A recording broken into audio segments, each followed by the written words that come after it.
Video பார்க்குற எல்லாருக்கும் வணக்கம் நண்பா. இது உங்கள் ரஸ்லிங் கிங் தமிழ். நான் உங்கள் ரகுமான். இன்றைக்கி நம்ம சேனலில் இந்த வாரம் மண்டே நைட் ராலி என்ன நடந்தது அப்படிங்கிறத பற்றி தான் ஃபுல் ரிவ்யூவாக பார்க்க போகிறோம். ஸோ அதுக்கு முன்னாடி நீங்கள் சேனலுக்கு ஃபஸ்ட் டைம் வந்திருக்கீங்கன்னா மறக்காமல் சப்ஸ்கிரைப் பண்ணி பெல் ஐக்கனை கிளிக் பண்ணி வச்சுக்கோங்க. தினமும் இப்போ ரஸ்லிங் செய்திகளை தமிழ் மொழியில் தெரிஞ்சுக்கோங்க. So welcome to wrestling king Tamil. So first இன்றைக்கி ஷோ ஆரம்பித்த உடனே ஜே ஊசோ வராரு. ஃபேன்ஸ் மத்தியில் ஈட் அப்படிங்கிற மூமெண்ட் ரொம்பவே ஃபேமஸ்ஸு. ஸோ ஃபேன்ஸ் எல்லாருமே பார்த்திங்கன்னா ஜே ஊசோ வரும்போது ஈட் மூமெண்ட் போட்டுட்டு இருக்கிறாங்க. இதுக்கும் மேலே ஜே ஊசோ வந்ததுக்கப்புறமா ஜே இன்னும் கூட கொஞ்சம் நீங்கள் ஈட் மூமெண்ட் போடுங்க, வைப் ஆகும் அப்படின்னு ஃபேன்ஸ் கேட்டதுனால ரசிகர்கள் கேட்டால் நிறைவேற்றணும்ல, அதனால் ஈட் மூமெண்ட் போட ஆரம்பிச்சிட்டாரு. ஆனால் இதெல்லாம் பார்த்துட்டு இருந்த குந்தருக்கு செம கடுப்பாயிட்டு, என் ஷோவில் நீ ரசிகர்களை கவர் பண்ணுறியா, நான் வந்து ஒன்று அடிக்கிறேன்னு பாருன்னு சொல்லிட்டு ஒரு மூலையில் போட்டு மிதிக்கிறாரு. மிதிச்சுக்கிட்டு என்னை மட்டும் நீ சேலஞ்ச் பண்ணிடாத, வேறப்பா வருத்தப்படுவேன் அப்படின்னு சொல்லிட்டு தான் போயிட்டு இருக்காரு. ஆனால் ஜே வந்து ஆல்ரெடி கன்ஃபியூஸில் இருந்தார். இப்போ முடிவு பண்ணிட்டாரு, நான் பாரு குந்தரு, நான் ஒன்றை எதிர்த்து மோதலாமா வேண்டாமான்னு யோசிச்சுட்டே இருந்தேன். ஆனால் நீ என்னை அடித்து நான் ஒரு அண்டர் ரேட்டு உன்கிட்ட தோற்று போயிடுவேன்னு சொன்னல, இதுக்காகவே நான் உன்னை எதிர்த்து மோதுவேன், ரசல்மேனியில் ஒன்றை எதிர்த்தாடா மோத போகிறேன்னு சொல்லிட்டாரு. என்ன எதிர்த்து மோத போறியா, சரிப்பட்டு வராது, இப்போ நான் மிதிக்க வரேன்னு சொல்லிட்டு மிதிக்க வராது. ஆனால் இந்த தடவை ஜே ஊசோடைய கைகள் ஓங்குது. ஜே ஊசோ பார்த்தீங்கன்னா குந்தரை அடிக்கிறாரு. இதே பாண்டிங்கோட ரசல்மேனியில் ஹெவி வெயிட் சாம்பியன் ஆகிறாரா ஜே ஊசோ அப்படிங்கிறத வெயிட் பண்ணி பார்க்கலாம். ஈட் மூமெண்ட் ஆகுதா ரசல்மேனியா அப்படிங்கிறத வெயிட் பண்ணி பார்க்கலாம். பேக் ஸ்டேஜில் ரியா ரப்ளே பார்த்தீங்கன்னா எலிமினேஷன் சாம்பரில் வெற்றி பெறவங்க தான் எனக்கு ரசல்மேனியாவில் மோத போகிறாங்க, அது வந்து எனக்கு நல்லாவே தெரியும் அப்படிங்கிற மாதிரி பேசிகிட்டு இருக்கிறாங்க. அப்போ அந்த இடத்துல பார்த்தீங்கன்னா திடீர்னு வந்து யோஸ்காய் வராங்க. யோஸ்காய் என்ன சொல்கிறாங்கன்னா, நீ மட்டும் தலையிடம் இருந்ததுனால எலிமினேஷன் சாம்பரில் பங்கேற்று வின் பண்ணி உனக்கு அகேன்ஸ்டாக மோதில் அரிய வாய்ப்பு கிடச்சிருக்கும், இப்படி நல்லா இருந்த வாய்ப்பை நாரி கெழுத்துட்டி நாசமாக போகிறவட்ட அப்படிங்கிற மாதிரி திட்டிகிட்டு இருக்காங்க. ஸோ ரியா ரப்ளேக்கு பார்த்தீங்கன்னா ஜாப்பனீஸ் புரியுது, பட் ஆனால் ஒரு சில விஷயங்கள் அண்டர்ஸ்டாண்ட் பண்ண முடியல போல இருக்குது. சரி, ஸ்கிரிப்ட் தானே, எல்லாம் சொல்லி தான் வச்சுருப்பாங்க. நீ ஃபஸ்ட்டு அன்றைக்கி நீ லிவ்வை பீட் பண்ணிட்டேன்னா உனக்கு ஒரு சர்ப்ரைஸ் நான் தருவேன் அப்படின்னு சொல்கிறாங்க. என்ன சர்ப்ரைஸாக தரப்போகிற பார்க்கலாம் அப்படின்னு சொல்லிட்டு போகிறாங்க. அது என்ன சர்ப்ரைஸ் அப்படிங்கிறத நம்ம வெயிட் பண்ணி தான் பார்க்கணும். ஸோ அதுக்கப்புறமா பார்த்தீங்கன்னா லீ மோர்கன் மற்றும் ரெக்கல் ராட்ரிகஸ் இவங்க ரெண்டு பேருமே சேர்ந்து பார்த்தீங்கன்னா ஒரு டாக் டீம் மேட்ச் இயோ ஸ்காய் மற்றும் டகராகாய் இப்போ ரிட்டனாக இருக்கிறாங்க. அவங்களுக்குள்ள அகேன்ஸ்டாக ஒரு மேட்ச்சை பற்றி சொல்லணும்னா ஐயோ சும்மா கிழிச்சிட்டாங்க போங்க. ஃபேன்ஸ் எல்லாம் திஸ் இஸ் ஆசம் அப்படிங்கிற மாதிரி கை தட்டுறாங்க. இதில் குறிப்பான விஷயம் என்னென்னா, லீ மோர்கனுக்கு இந்த பக்கம்லாம் ரத்தம் வர ஆரம்பிச்சிட்டு, ஐயையோ அழகான முகத்தில் ரத்தத்தை வரை பார்க்கும்போது என்னுடைய உள்ளம் கலங்குதையா. சரி, இப்படி நடக்கும்போது இந்த மேட்சில் ஃபைனலி இயோ ஸ்காய் பார்த்தீங்கன்னா இப்போ பீட் பண்ணிட்டாங்க. இந்த மேட்சோடைய வெற்றியாளர் டொகாடாகாய் மற்றும் இயோ ஸ்காய் லீ மோர்கன் மற்றும் ராக்கல் ராட்ரிகஸை வீழ்த்தி இந்த மேட்சில் வெற்றி பெற்றுட்டாங்க. சரி, சொன்ன மாதிரியே வெற்றி பெற்றாச்சு. என்ன சர்ப்ரைஸ் அப்படிங்கிறத ரியா வந்து சொல்லணும். நான் வந்து ஆடம் பீஸாக பார்க்க போனேன். அந்த சர்ப்ரைஸ் என்னென்னா, எலிமினேஷன் சாம்பரில் வெற்றி பெறவங்க என் கூட மோதணும், அது கரெக்டு தான். ஆனால் அதுக்கப்புறமா நடக்க போகிற நிறைய விஷயங்களில் உனக்கு வாய்ப்பு நான் கொடுக்குறேன். அதாவது எலிமினேஷன் சாம்பர் முடிஞ்ச அடுத்த மண்டே நைட்டால் என்னுடைய உமன்ஸ் ஹெவி வெயிட் சாம்பியன்ஷிப்பை உனக்கு அகேன்ஸ்டாக நான் ரால டிஃபீட் பண்ணுறேன். நீ அன்னைக்கு உனக்கு ஹெவி வெயிட் சாம்பியன்ஷிப் வேணும்னா என்னை எதிர்த்து மோதி சண்டை போட்டு வாங்கிக்கோ, உனக்கு ஹெவி வெயிட் சாம்பியன்ஷிப்போட வாய்ப்பை கொடுத்துருக்குறேன் அப்படிங்கிற மாதிரி சொல்ல இயோ ஸ்காய்க்கு இது சந்தோஷம் தாங்கவும் இல்லை. சரி, எனக்கு எப்படியோ ஒரு வாய்ப்பு தந்துட்டல, அது வரைக்கும் சந்தோஷம்னு நிற்கிறாங்க. ஃபின் பேலர் பேக் சைடில் போயிட்டு லீவ் மோர்கன் அடி வாங்கி கிடக்குறாங்க டாமினிக்கோட வண்டியில். என்னம்மா சரியான அடி போல் இருக்குது, இந்த லட்சணத்தில் டாக்டிங் சாம்பியன்ஷிப்பெல்லாம் மோதுறேன்னு சொல்கிறீங்க, சரி கொண்டு வந்தீங்கன்னா சரி. அப்போ டாமினிக் சொல்கிறாரு, நம்ம டீம் வந்து வீக்காக இருக்குது, ஜேடி இல்லாததுனால ஒரு கை குறைஞ்சிருக்குது, நான் வந்து புதுசாக ஒருத்தரை வந்து ஜட்ஜ்மெண்ட் டேயில் ஜாயின் பண்ண வைக்க போகிறேன் அப்படிங்கிற மாதிரி சொல்ல ஃபின் பேலர் கடுப்பாயிட்டார். புதுசாவா, நாம் இருக்கிறதே போதும், புதுசாக யாருமே ஜாயின் பண்ணக்கூடாது அப்படின்னு சொல்கிறாரு. இல்லை, நான் கண்டிப்பாக ஒருத்தனை சேர்ப்பேன் அப்படின்னு சொல்லும்போது, இல்லை நீ சேர்க்கக்கூடாதுன்னா சேர்க்கக்கூடாது, என் பேச்சை நீங்கள் கேட்கணும், மீறக்கூடாது அப்படிங்கிற மாதிரி சொல்ல, பார்ப்பா நீ எல்லாம் நீ லீடர் இல்லை, அப்போ ஏன் உன் பேச்சை நாங்கள் கேட்கணும் அப்படின்னு சொல்லும்போது, புதுசாக யாருமே வரக்கூடாது, வந்தால் நம்ம டீமுக்குள்ள பிரச்சனை தான் ஏற்படும், அதை புரிஞ்சுக்கோங்க அப்படின்னு சொல்லிட்டு போகிறாரு.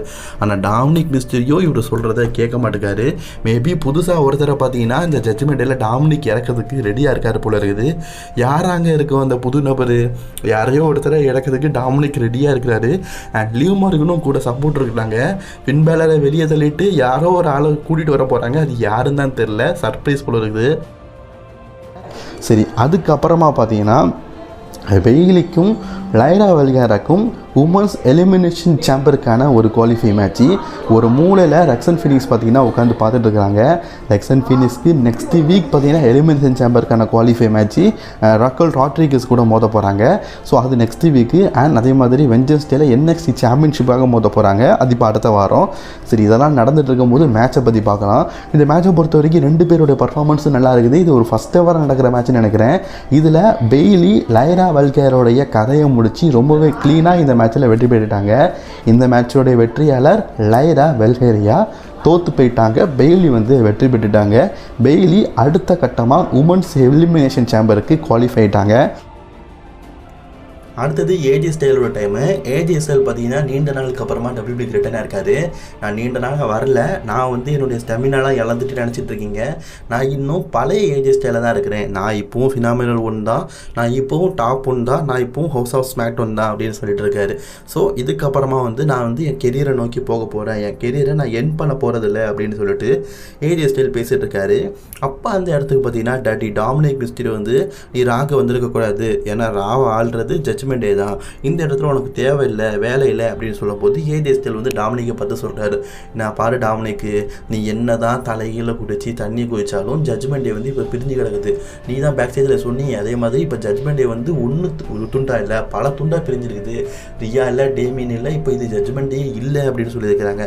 அது மட்டும் இல்லாமல் நீ என்ன தான் உன் அப்பாவை எதிர்த்து சண்டை போட்டாலும், அவர் என் அப்பா இல்லைன்னு சொன்னாலும், அவர் இல்லைன்னா நீ இல்லை அப்படின்னு சொல்லியிருப்பார். அவன் அப்பா இல்லைன்னா நீ எப்படிடா வந்திருப்ப அப்படின்னு சொல்லிட்டு கலாய்க்காரு. கடுப்பான டாமினிக் ஏஜே ஸ்டைல் அட்டாக் பண்ண, ஏஜே ஸ்டைல் திருப்பி பார்த்தீங்கன்னா டாமினிக் மிஸ்டீரியோ அட்டாக் பண்ணியிருக்காரு. போகும்போது ஒரு விஷயத்தையும் சொல்லிட்டு போயிருக்காரு, see you to next week உன்னை பார்க்கறதுக்கு நான் முயற்சி பண்ணுறேன் அப்படிங்கிற மாதிரி சொல்லிட்டு போயிருக்காரு.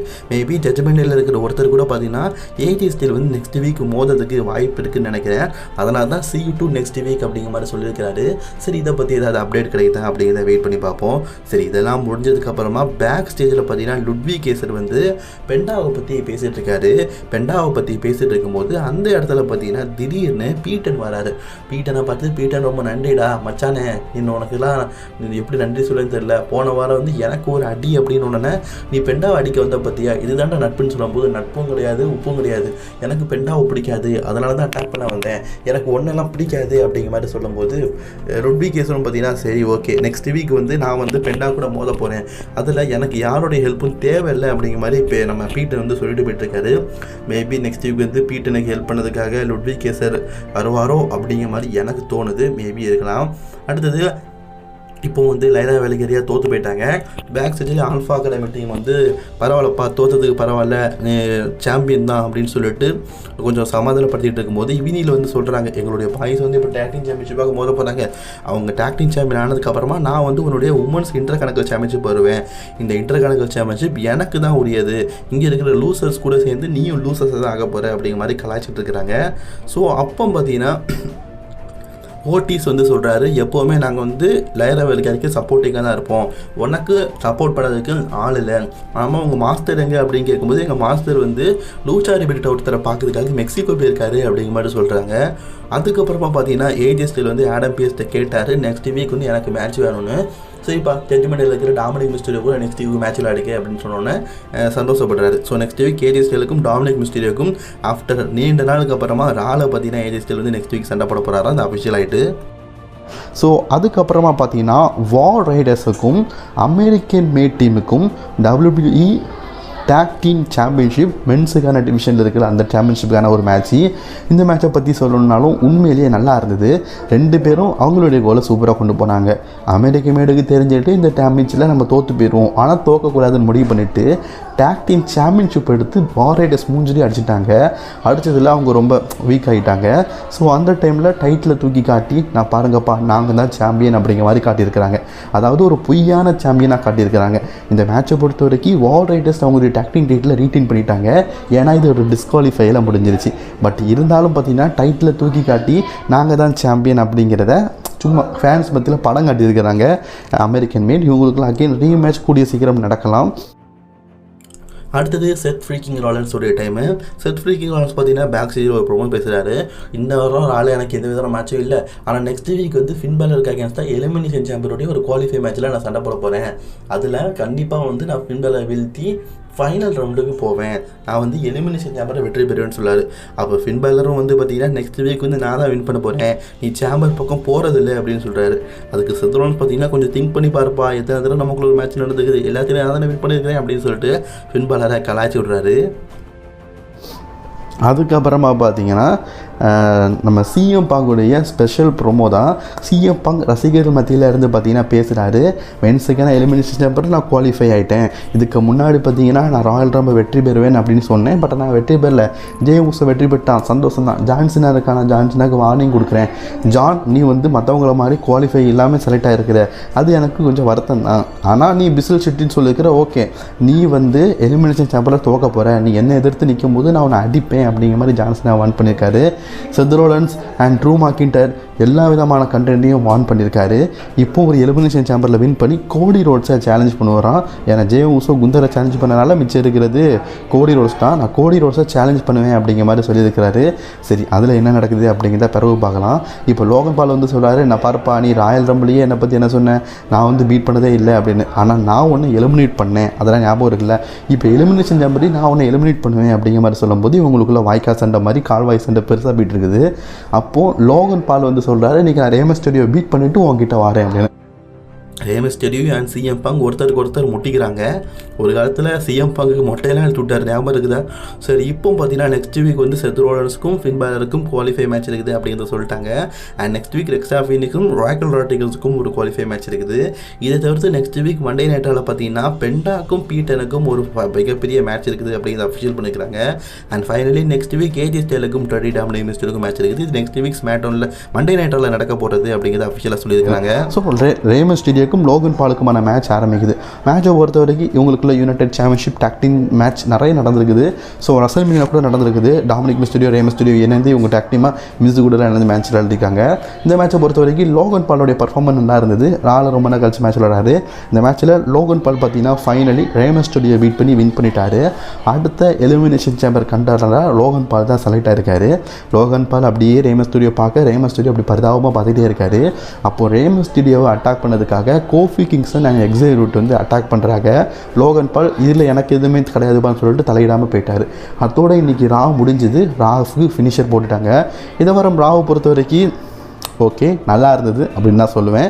உங்களுடைய ரா ரிவ்யூவை மறக்காமல் கமெண்ட் பாக்ஸில் கமெண்ட் பண்ணிக்கோங்க. ரேட்டிங்கையும் கமெண்ட் பண்ணிக்கோங்க. அடுத்து நல்லதொரு ரசனையும் செய்யலை நான் உங்களை சந்திக்கிறேன்.